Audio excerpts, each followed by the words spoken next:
I am Rebecca, 32 years old, and until last month, I was living my dream as a sustainable farmer on 5 acres of land my grandfather left me. That Sunday brunch at my parents' house should have been ordinary. Instead, my father demanded I sign over my inheritance to my sister Allison. When I refused, I never imagined he would show up with a bulldozer destroying years of hard work while screaming that the land belonged to my sister now. If you are wondering how this family betrayal ended up in court, stick around. Before I begin my story, let me know where you are watching from in the comments. Hit that like button, and subscribe to hear more stories of family betrayal and justice. 5 years ago, I was drowning in corporate America. After graduating with my environmental science degree from the University of Washington, I took what seemed like the responsible path, a job with an environmental consulting firm in Seattle. The pay was good, but the work was soul-crushing. Day after day, I helped companies find ways to meet minimum environmental standards while maximizing profits. It felt like betraying everything I believed in. My grandfather Thomas understood my frustration better than anyone. He had been a farmer all his life, tending to 5 acres of the most fertile land in our county. Every weekend I would drive out to visit him. He taught me everything he knew about sustainable farming practices, soil health, and working with nature instead of against it. Those weekends became my sanctuary. The land knows what to do if you listen to it, he would tell me, as we walked through rows of vegetables. Most people try to force their will on the soil, but real farming is a conversation, not a lecture. When he was diagnosed with cancer, I took a leave of absence to care for him. Those 3 months changed my life. As his body weakened, our conversations deepened. He spoke about his legacy, and how he worried that his knowledge and land would be lost to development or industrial farming after he was gone. One evening, as the sun set over his fields, he took my hand. "Rebecca, I am leaving the farm to you, not your parents, not your sister. You. You understand what this land needs." I tried to argue that it should go to my parents or be split between my sister and me, but he was adamant. "Your parents have no interest in farming, and Allison, bless her heart, views land only as something to be exploited. You see it for what it is, a living thing to be nurtured." After he passed, the reading of the will confirmed his wishes. The 5 acres and farmhouse were mine, along with a small sum to help me get started. My parents seemed supportive at first. My father Bradley clapped me on the shoulder and said, "He always did see something special in you." My mother Marilyn hugged me and said she was proud. Even my sister Allison, 3 years younger than me, congratulated me, though her smile seemed forced. I quit my corporate job the following week. Everyone thought I was crazy to walk away from a secure position to become a farmer. Everyone except Diana, my best friend since college, who helped me move into the farmhouse and celebrated with champagne on my rickety porch that first night.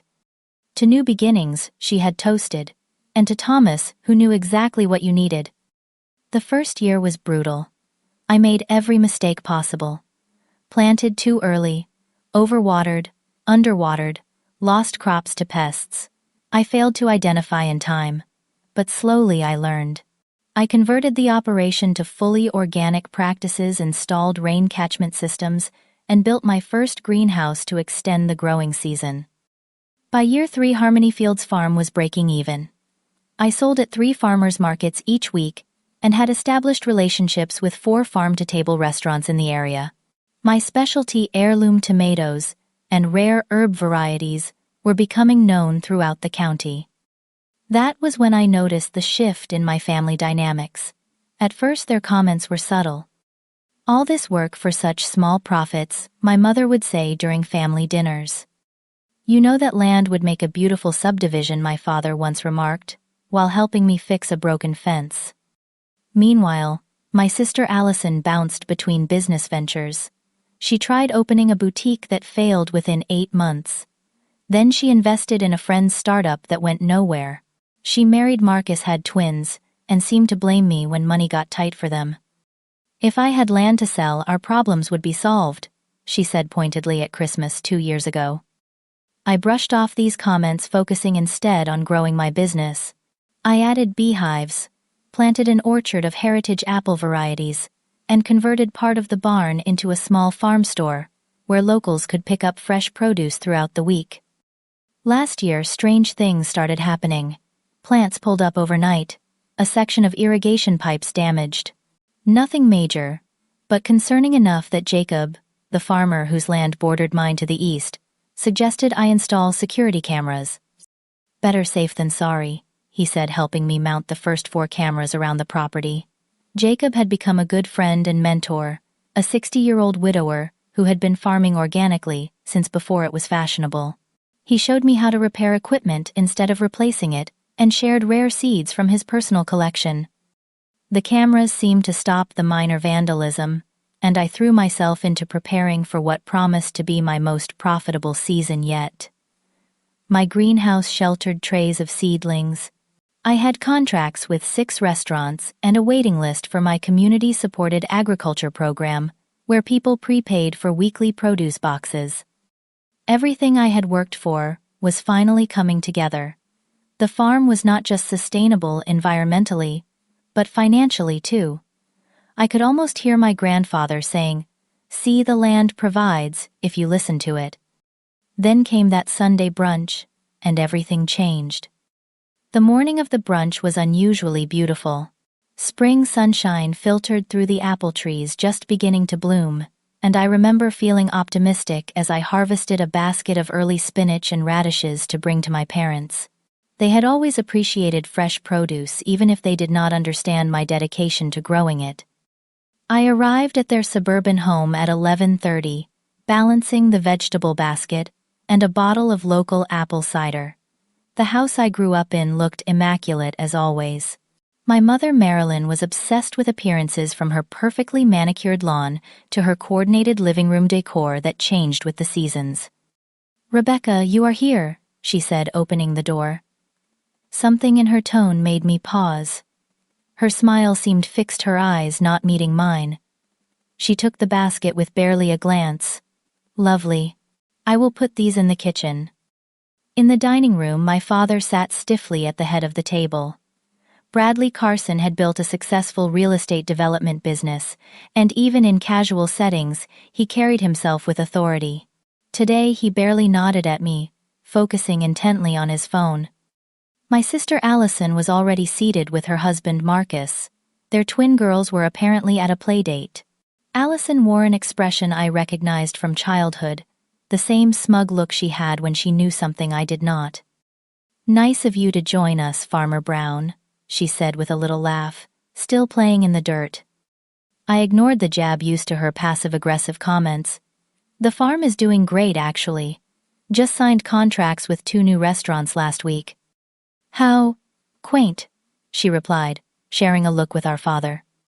The brunch proceeded awkwardly. My mother fluttered around refilling coffee cups and pushing pastries nobody was eating. My father remained unusually quiet while Allison kept whispering to Marcus. The tension was palpable, but I could not identify its source. Finally, as my mother served dessert, my father cleared his throat. "Rebecca, we need to discuss something important. Something about the farm." I put down my fork, suddenly alert. "What about it?" "Your mother and I have been thinking," he continued, folding his hands on the table.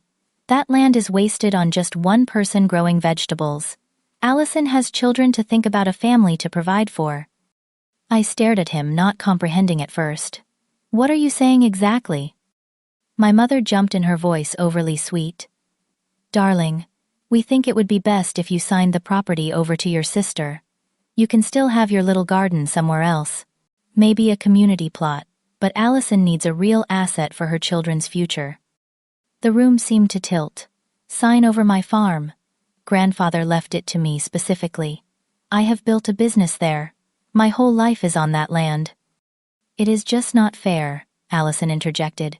"You got a free 5-acre property while I got nothing, and you do not even have children to pass it on to." "That was Grandpa's choice," I said, my voice rising. "And I have not just been sitting on the land. I have worked every day for 5 years to build something meaningful there." My father's face hardened. "Your little hobby farm is charming, But Allison has a real estate developer interested in the property.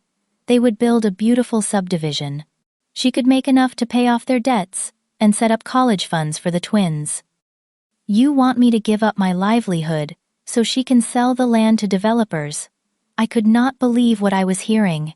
That is exactly what Grandpa did not want to happen. My mother reached for my hand, which I pulled away. Rebecca, be reasonable. Family helps family. Allison has always had to settle for second best. This is your chance to be generous. I looked at my sister, who was not even trying to hide her triumph now. How long have you been planning this? Marcus spoke for the first time. The developer approached us a few months ago. It is an incredible opportunity. The land is worth 3 times what it was when your grandfather owned it, thanks to the new highway access. So this is about money. I stood up my chair, scraping loudly. I am not signing over my farm. Not now, not ever. That land means everything to me. My father stood too, his face flushing red. You are being selfish. Your sister deserves this chance. Deserves my inheritance, my business, my home. I was shouting now, something I rarely did. Grandpa knew exactly what he was doing when he left the land to me. He knew I would protect it, not sell it to the highest bidder. That was when my father said the words that would echo in my mind for weeks to come. You will sign those papers, Rebecca. One way or another, that land will go to someone who appreciates its real value. You will do this for your sister, or you will regret it. The threat hung in the air. My mother gasped Bradley, but did not contradict him. I grabbed my purse and headed for the door. I cannot believe you would even ask this of me, let alone threaten me. Stay away from my property. As I reached my car, Allison followed me out. You have always been the favorite, she hissed. Always so perfect, so special. Grandpa's little farmer girl. Some of us have real responsibilities, real problems. But you would not understand that in your privileged little bubble. I drove home in a dazed, tears blurring my vision. The moment I arrived, I called Diana. They want me to. What she exclaimed after I explained. That is insane. They cannot force you to give up your property.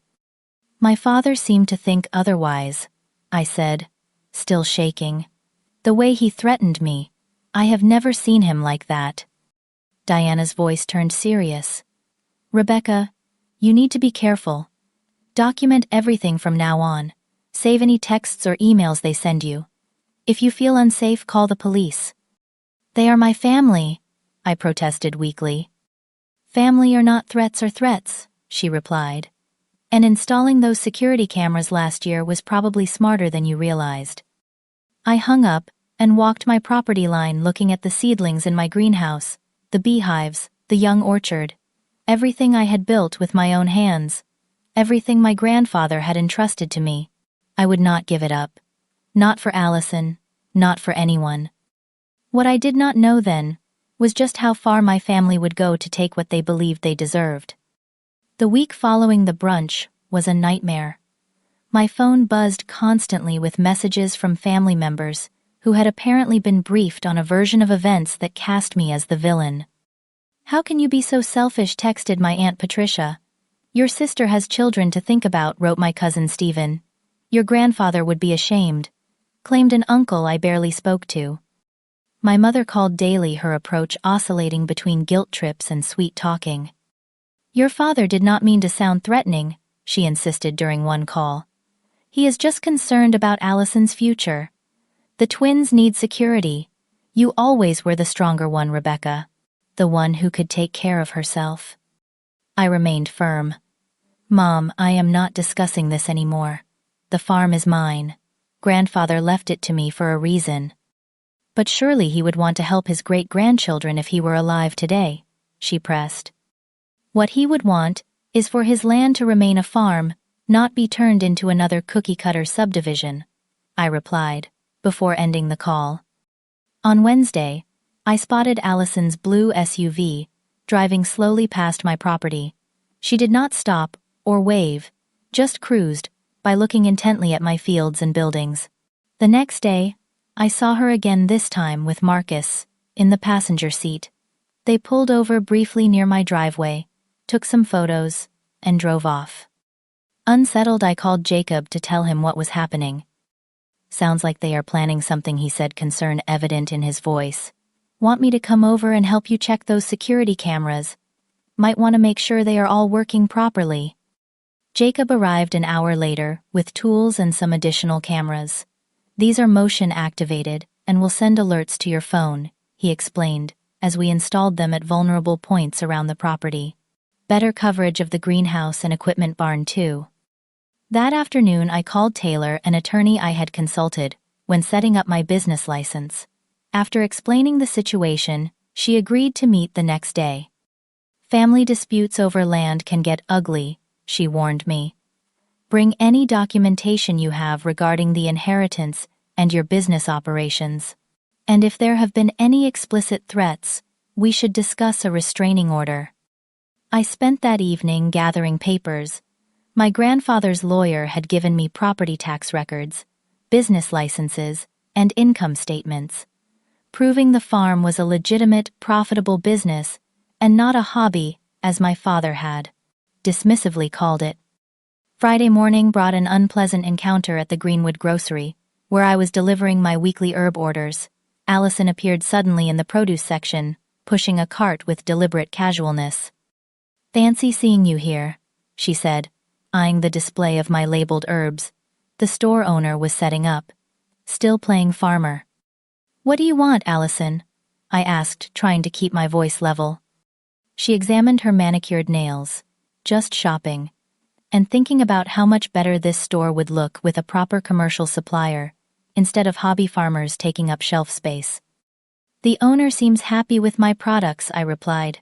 "Customers specifically ask for them." Her smile turned cold. "For now, things change, Rebecca. People move on. Properties change hands. Nothing lasts forever." Before I could respond, she leaned closer. "You know Dad always gets what he wants." "Always. Why not make this easy on yourself?" She walked away, leaving me shaken. On the drive home, I noticed a white envelope tucked under my windshield wiper. Inside was a computer-printed note. "Smart farmers know when to harvest and when to sell the farm." No signature, but the message was clear enough. I photographed it before carefully placing it in a folder with other documentation. Saturday morning, I woke to find my mailbox had been knocked over. Tire tracks in the mud suggested someone had deliberately driven into it. I photographed the damage, then set about repairing it. As I worked, Jacob drove up. "Trouble?" he asked, eyeing the damaged mailbox. "Just the beginning, I think," I replied, showing him the note from yesterday. He frowned deeply. "Rebecca, I do not like this. Why not stay at my guest house for a few days, just until things calm down?" I shook my head. "I cannot leave the farm unattended. Besides, running away would only embolden them." "Then I am staying over tonight," he insisted. "I will sleep on your couch. These kinds of situations can escalate quickly." I almost refused, but remembered Diana's words about taking threats seriously. "Okay, thank you." We spent the day checking fences and security cameras. Jacob helped me move some of my most valuable equipment into the locked barn. "Just in case," he said grimly. That night, after Jacob left to get overnight things from his house, I sat on my porch watching the sunset. The beauty of my land at dusk usually brought me peace, but tonight anxiety gnawed at me. How had a simple inheritance turned my family against me so completely? Why could not they see that this land was not just property to me, but my passion, my purpose? I did not know then that the worst was yet to come, that my father's determination to get his way would destroy years of work in a single morning. But as I looked out over my fields, a sense of foreboding settled over me, heavy as storm clouds on the horizon. The sound of heavy machinery ripped me from sleep just after dawn on Sunday. At first, in my groggy state, I thought it was Jacob arriving with his tractor to help with the spring tilling we had planned. But as consciousness fully returned, I realized this was something else entirely, a louder, more aggressive engine sound. I threw on clothes and ran outside, barefoot, phone in hand. What I saw stopped me cold. A yellow bulldozer was cutting a destructive path through my east field, tearing up rows of early spring crops and irrigation lines. Behind the controls sat my father, his face contorted with determination. Nearby, Allison leaned against her SUV, filming with her phone, a satisfied smile on her face. "Dad, stop!" I screamed, running toward the devastation. "What are you doing? Stop!" He either could not hear me over the engine or chose to ignore me. The bulldozer continued its path of destruction, now heading toward my greenhouse.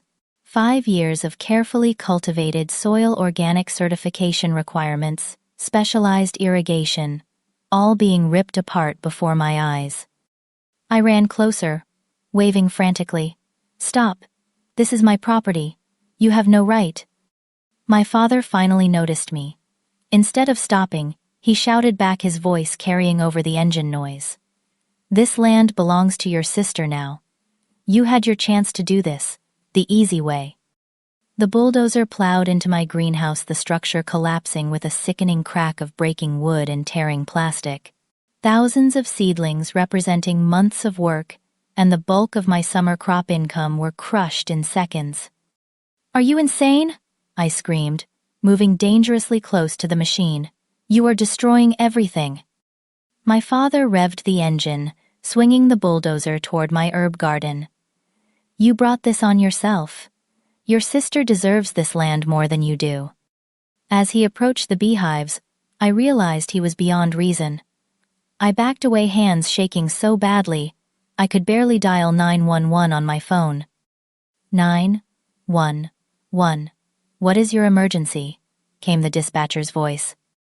"My father is destroying my farm with a bulldozer," I said, my voice breaking. 523 River Road. "Please hurry. He is destroying everything." As I spoke, I remembered the security cameras. Every moment of this attack was being recorded. I opened the camera app on my phone and began taking additional footage myself, documenting the destruction as tears streamed down my face. The bulldozer crushed 2 beehives, sending angry swarms into the air. I watched in horror as my father continued his rampage, now targeting the small orchard of heritage apple trees I had planted 3 years ago. Each tree represented hours of care, years of anticipated harvests, gone in seconds. "This land belongs to your sister now," he kept shouting. "This is what happens when you defy your family." Allison remained by her car, still filming occasionally, shouting encouragement to our father. "The equipment shed next, Dad. That is where she keeps all her expensive stuff." I could not believe this was happening. These people were my family, yet they were systematically destroying not just my property, but my livelihood, my passion, my connection to my grandfather. The betrayal cut deeper than I could have imagined.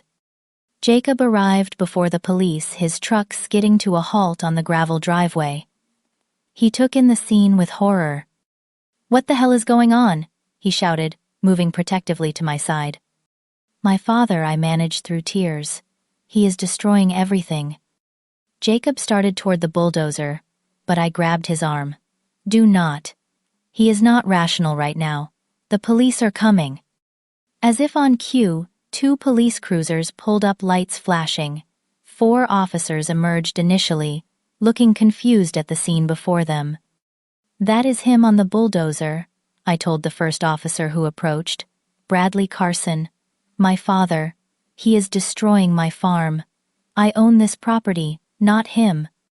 My father saw the police and finally stopped the bulldozer. He climbed down, red-faced, but suddenly composed, straightening his jacket as if he had just stepped out of a business meeting. "Officers," he said confidently, "there seems to be a misunderstanding. This is a family matter regarding property that should rightfully belong to my younger daughter." One officer looked skeptically from my father to the path of destruction. "Sir, did you cause this damage?" "As I said, this is a family dispute over property," my father repeated smoothly. "I have the deed," I interjected, my voice steadier now. "This land is legally mine, inherited from my grandfather, and I have everything on camera." That got their attention. "You have video of this incident?" the officer asked. I nodded, pulling up the security camera feeds on my phone. Multiple angles. And the cameras recorded audio too.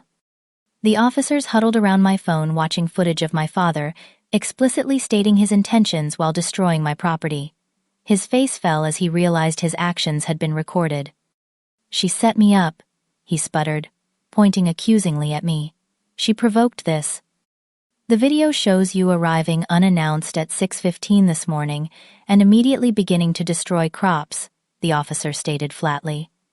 "There is no evidence of provocation." Allison had approached now, her own phone tucked away. "This is ridiculous.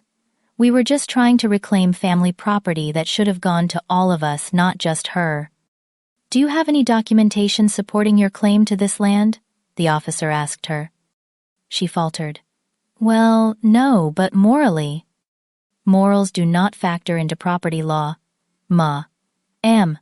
The officer cut her off. "Mr. Carson, please put your hands behind your back. You are under arrest for criminal damage to property, trespassing, and potentially assault if your daughter wishes to press charges for coming at her with that bulldozer." "This is outrageous," my father shouted as they handcuffed him. "Do you know who I am in this community?" "Someone who just caused about $100,000 in property damage from the looks of it," the officer replied coolly. All caught on camera. As they led my father to the police car, Allison turned on me. "Are you happy now?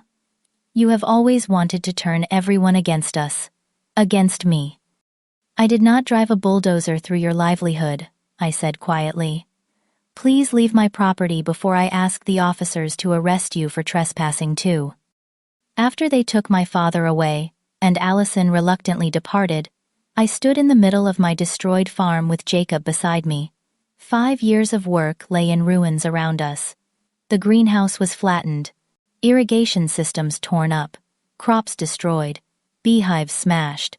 Even my grandfather's old tractor had been damaged. "I do not understand," I whispered, surveying the devastation. "How could they do this? We are family." Jacob put a gentle hand on my shoulder. "Family or not, what they did was wrong. But we will rebuild, Rebecca. Your community will help you. This is not the end." As the morning sun rose higher, illuminating the full extent of the destruction, I felt something harden within me. This was not just about land anymore.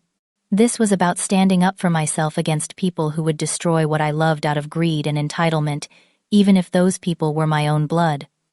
I would rebuild, and I would make sure justice was served. The day after the attack, I walked the property at dawn, cataloging the destruction in the gentle morning light. It was somehow worse than it had appeared in the chaos of the previous day. Nearly 80% of my crops were destroyed. The greenhouse was beyond repair.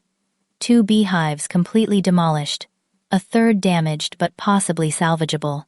The heritage apple orchard, 20 trees I had nurtured from saplings, was reduced to splintered trunks.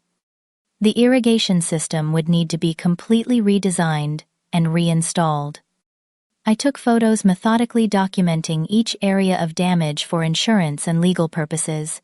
By 8:30, Jacob arrived with coffee and a determination that lifted my spirits slightly. "I made some calls," he said, handing me a steaming cup. "People want to help." By 10, the first volunteers appeared. 3 farmers from the local Organic Growers Association, then a group from the farmers market where I sold my produce. By noon, there were 20 people on my property, cleaning debris, salvaging what crops could be saved, and offering support. Sarah from River Creek Farm brought seedlings to replace some of what I had lost. Michael from Highland Apiaries came to help relocate the surviving bees. Even Chef Anthony from Harvest Table Restaurant arrived with food for the volunteers, and a promise that he would still honor our contract even with reduced deliveries. "We will work with whatever you can provide," he assured me. "And I have talked to the other chefs. Everyone understands and wants to support you." Their kindness nearly broke me. I had built more than a farm here. I had built a community. As we worked through the day, Taylor, my attorney, called with an update. "Your father is being charged with criminal mischief in the first-degree trespassing and malicious destruction of property," she informed me. Given the dollar amount of damage and the premeditated nature of the attack, these are serious charges. The district attorney is taking this case personally. What about Allison? I asked. She was there encouraging him. We are looking at accomplice charges, Taylor confirmed. The video evidence is compelling. She clearly knew what was planned and participated by directing your father toward specific targets on the property. After hanging up, I rejoined the cleanup efforts, working alongside people who had become friends over the years. By evening, we had cleared the major debris and salvaged what could be saved. But the reality was stark. My business was crippled for the season, possibly longer. As everyone left, Diana arrived, having driven straight from the airport after cutting her business trip short. "Oh, Becca," she gasped, seeing the devastation. "This is even worse than you described." We sat on my porch steps as the sun set, sharing a bottle of wine and the pizza someone had delivered for the volunteers. I keep trying to understand why I said, my voice hollow. Why would they destroy what I have built instead of just being happy for me? Diana squeezed my hand. Some people cannot stand to see others succeed, especially at something they did not approve of. You're leaving corporate America, choosing a different path. It challenged their worldview. But to this extent, to criminal destruction. Your father has always been about control, Diana reminded me gently. You defied him by choosing your own path. Then your grandfather validated that choice with the inheritance. Double defiance. The next morning I met with my insurance adjuster, who looked grim as he surveyed the damage. Your policy covers vandalism, he confirmed.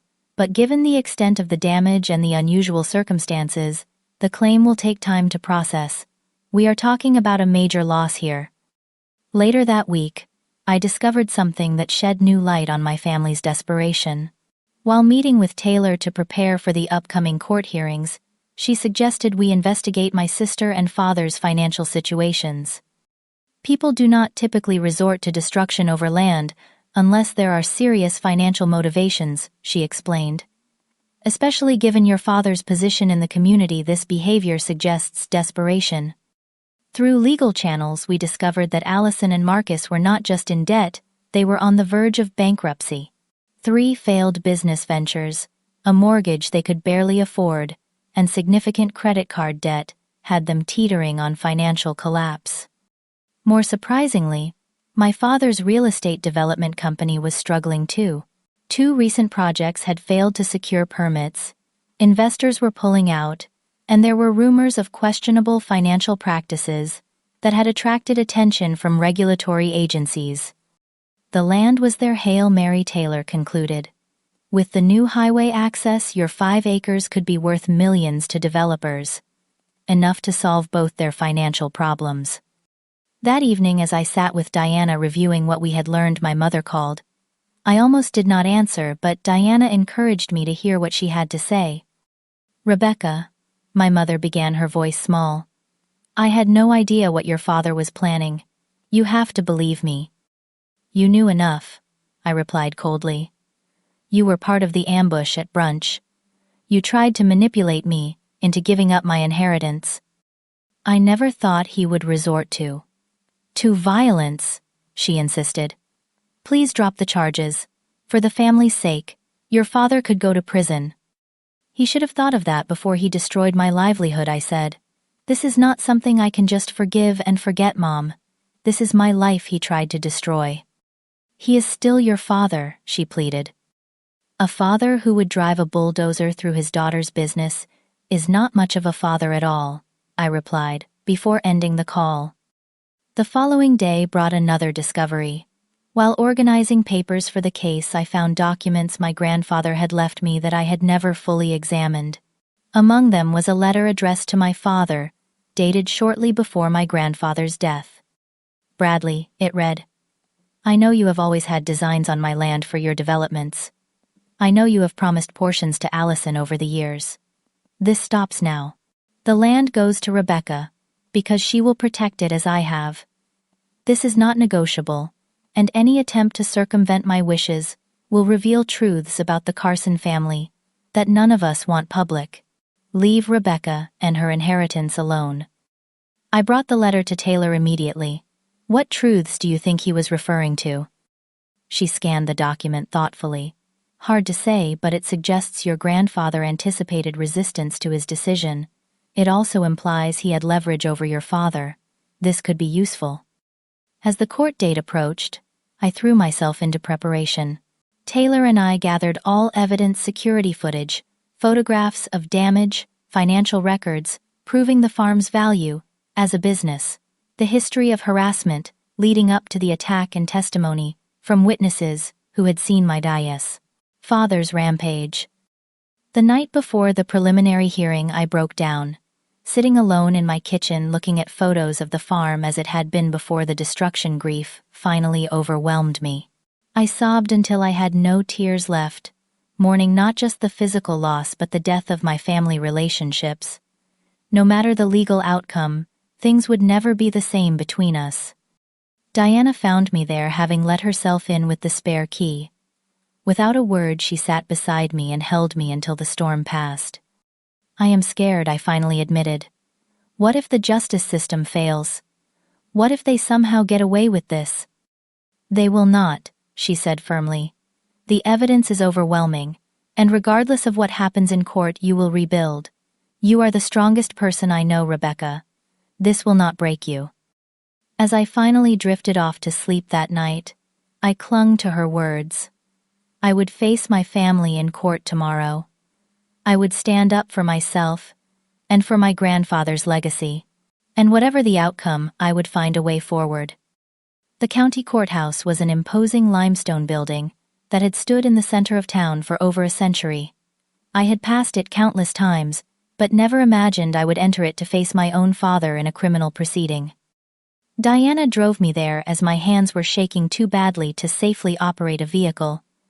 Jacob met us on the courthouse steps, along with several other farmers and community members who had come to show support. You are not alone in this, Jacob reminded me, his weathered hand steadying on my shoulder.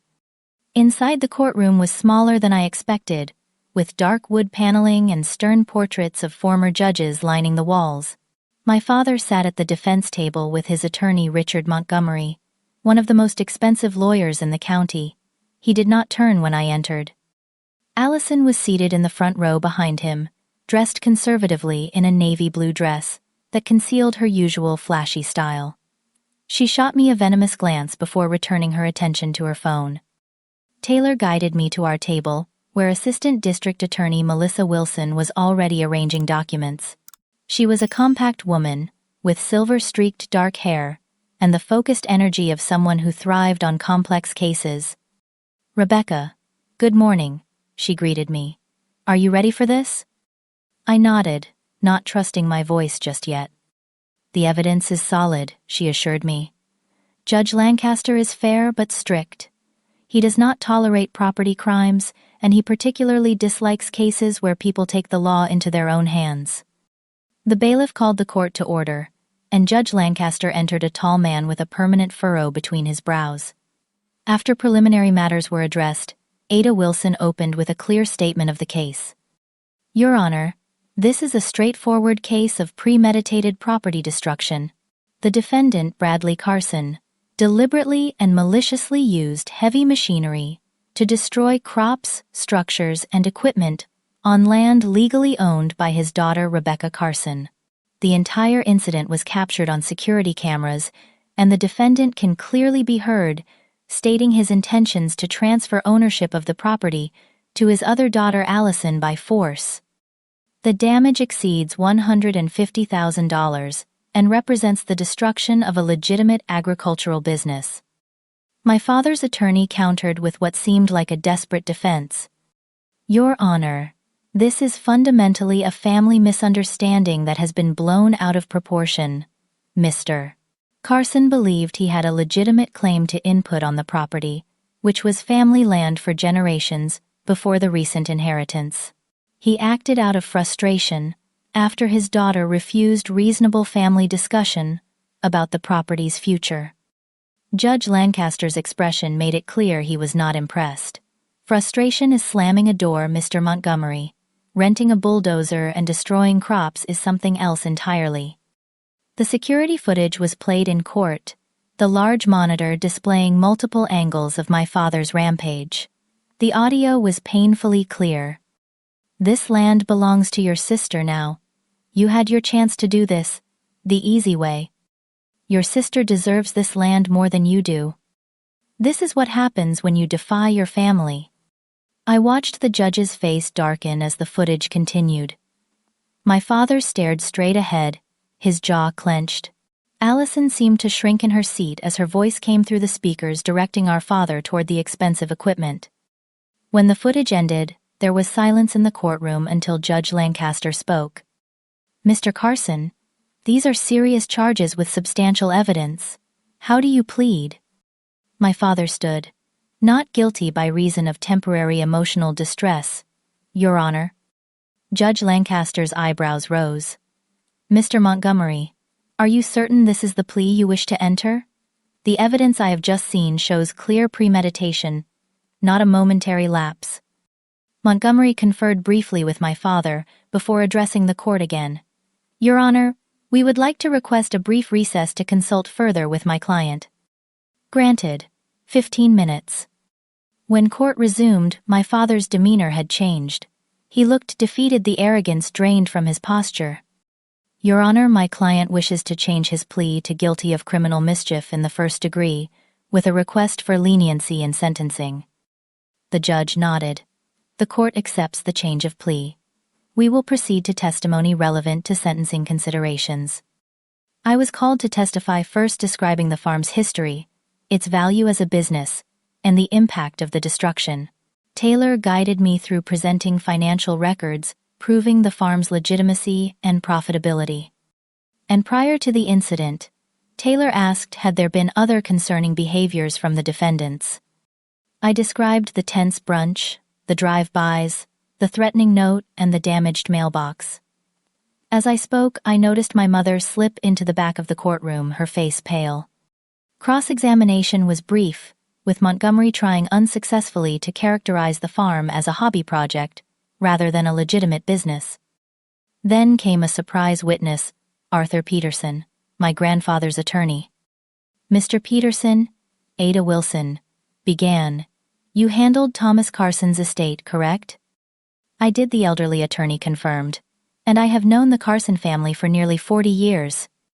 Was there anything unusual about Thomas Carson's decision to leave the farm specifically to his granddaughter Rebecca?" Peterson adjusted his glasses. "Thomas was quite explicit about his wishes. He specifically excluded Bradley and Allison from inheriting the farm property because he feared they would sell it for development. He had refused multiple offers from Bradley over the years to purchase the land for that purpose." "Did Thomas Carson ever express concerns about potential interference with his wishes after his death?" "Yes," Peterson replied firmly. "He anticipated resistance. That is why we installed specific clauses in the will, making it virtually contest-proof, and why he left certain insurance documents with me." "Insurance documents?" Wilson asked. "Thomas provided me with documentation regarding some of Bradley's business practices that he felt would discourage any challenge to his will. I was authorized to release this information only if his wishes regarding the farm were contested." My father stood abruptly. "This is irrelevant to the current charges." "Sit down, Mr. Carson," Judge Lancaster ordered sharply. "Mr. Peterson, please continue." Peterson looked directly at my father. Thomas documented several instances where Bradley Carson had engaged in permit fraud, tax evasion, and improper land rezoning practices through his development company. He gathered this evidence as protection for Rebecca's inheritance. The courtroom erupted in murmurs. My father's face had gone white. Even his attorney looked shocked. "I have those documents here," Peterson continued, patting his briefcase. "Thomas hoped they would never be needed. But given recent events, I believe releasing them serves his original intent to protect his granddaughter and the farm." After several more witnesses, including Jacob, testifying about the community value of my farm, and an agricultural expert assessing the damage, my father was called to testify. Under questioning from the ADA, he initially maintained his position that the land should have been family property. But as questioning continued, and the judge's patience visibly thinned, something in my father seemed to break. "Why did you really destroy your daughter's farm?" Mr. Carson Wilson pressed. "Was it really about family fairness? Or was it about development potential and solving your financial problems?" My father looked at me directly for the first time. "It was supposed to be mine," he said, his voice suddenly tired. "That land. My father promised it to me for years. Then he changed his will without warning. I had plans. Commitments to investors based on eventually developing that property. So this was about money," Wilson stated. "It was about what was promised to me," he insisted. "What should have been mine to pass to whichever child I chose. And when your father made a different choice, you decided to take matters into your own hands, rather than respect his wishes." He did not answer directly. I lost control. Seeing her succeed on that land when my own business was failing, knowing what that property could be worth with proper development, I convinced myself she was being selfish. "So you destroyed her livelihood." "I did not think it through," he admitted. "I just wanted to force a resolution." After my father stepped down, Allison was called to testify. She attempted to portray herself as merely present during the incident, rather than an active participant, but crumbled when the footage of her directing our father toward specific targets was replayed. "Were you aware of your father's plan before that morning?" Wilson asked. "I knew he was going to do something to make a point," she admitted reluctantly. "And you chose to participate rather than try to stop him or warn your sister." "She has everything," Allison suddenly burst out. "The golden child with the perfect inheritance. Do you know what it is? Like living in her shadow. Always second-best. Dad promised me that land would solve our problems. The developer was going to pay $2 million. My financial problems would be over." Her outburst seemed to stun even her own attorney. The judge called for order as Allison dissolved into tears. After closing statements, Judge Lancaster delivered his ruling. "Bradley Carson, the court finds you guilty of criminal mischief in the first degree, a Class C felony. The premeditated nature of this crime, the dollar value of the damage, and the betrayal of family trust make this a particularly disturbing case." He sentenced my father to 5 years probation, restitution of all damages, 200 hours of community service at agricultural properties, and a 30-day jail sentence. Normally, property crimes of this nature might not include incarceration for a first offense, the judge explained, but the vindictive and calculated nature of this destruction merits time for reflection. Allison was charged as an accomplice and sentenced to probation, community service, and partial restitution. As the court adjourned, my mother approached me tentatively in the hallway. "Rebecca, I had no idea it would go this far," she said, tears streaming down her face. "Your father told me he was just going to talk to you again." I looked at this woman who had stood by while my father threatened me, who had tried to manipulate me into giving up my inheritance, and felt nothing but exhaustion. "I need time, Mom," I said simply. "This is not something I can just move past." Outside the courthouse, surrounded by friends who had become more like family than my actual relatives, I took my first deep breath in weeks. The legal battle was over. Now the real work of rebuilding could begin. 6 months after the court hearing, I stood in my partially restored fields watching volunteers plant a new row of apple saplings. The farm looked different now. Some areas still showed scars from the destruction, but new growth was everywhere. The community response had been overwhelming. A local fundraiser organized by Jacob and Diana had raised nearly $40,000 toward rebuilding.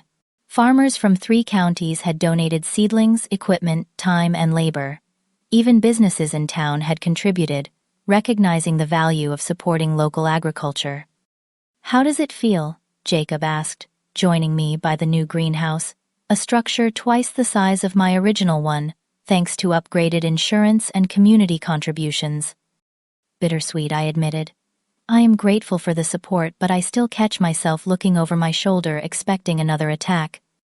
The emotional healing had been slower than the physical rebuilding. I had started seeing a therapist to process the betrayal and establish healthier boundaries. The hardest lesson had been accepting that family relationships should not come at the cost of self-respect. My father served his 30 days in jail and had since made no attempt to contact me.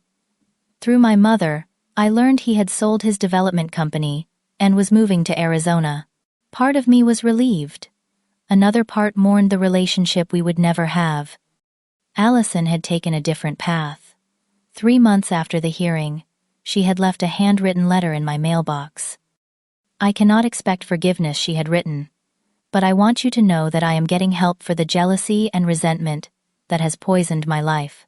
What happened was inexcusable, and I will spend years making amends if you ever allow me the chance." I had not responded yet. Perhaps someday I would, but the wounds were still too fresh. My mother called weekly, respecting my boundaries, but clearly hoping for eventual reconciliation. Our conversations remained brief and superficial, but the fact that I answered at all was progress of a sort. The business had changed too. With the original crop plan destroyed, I had pivoted to focus more on the farm store educational programs and value-added products. The silver lining was that these adjustments had actually increased my profit margins, making the business more resilient. Jacob and I had formed a formal partnership combining our expertise and resources. At 65, he had been considering retirement but found renewed purpose in our collaboration. We had expanded into specialty herb production for local distilleries and restaurants, a niche market with excellent returns. "You know what your grandfather would say about all this," Jacob remarked as we watched the volunteers work. "The land always finds a way to heal," I replied, quoting Thomas's favorite saying. Exactly. And so do people. That evening, I hosted a thank you dinner for the core group of supporters who had stood by me through everything. Diana flew in from Seattle. Chef Anthony brought incredible food. Taylor took a rare evening away from her caseload, and a dozen farmers and community members gathered around tables set up in the new barn. As I looked around at these people who had become my chosen family, I realized how much stronger these bonds were than the ones I had been born into. These people had shown up when it mattered most, expecting nothing in return. "I want to propose a toast," I said, raising my glass. "To community, to resilience, and to the unexpected gifts that sometimes come disguised as disasters." The following week, I launched a new initiative that had been forming in my mind since the court hearing, the Thomas Carson Sustainable Farming Scholarship. Using a portion of the restitution money, I established a fund to help young farmers learn organic and sustainable practices. "Your grandfather would be proud," Arthur Peterson told me when I invited him to sit on the scholarship committee. "He always said you understood the true value of the land." As the first anniversary of the destruction approached, I found myself reflecting on how much had changed. The farm was flourishing again, differently but vibrantly. I had established boundaries that protected my well-being. I had discovered strengths I never knew I possessed. One afternoon, I received an unexpected email from a publisher interested in my story. They had heard about the case and thought it might make a compelling book about family dynamics, land ethics, and resilience. After consideration, I agreed to the project, seeing it as an opportunity to help others facing similar conflicts. "The land teaches us that destruction is often followed by remarkable growth," I wrote in the draft introduction. "What appears to be an ending can become the soil from which something new and stronger emerges." The most profound lesson I had learned was that standing your ground, even against family, is sometimes the most self-respectful choice you can make.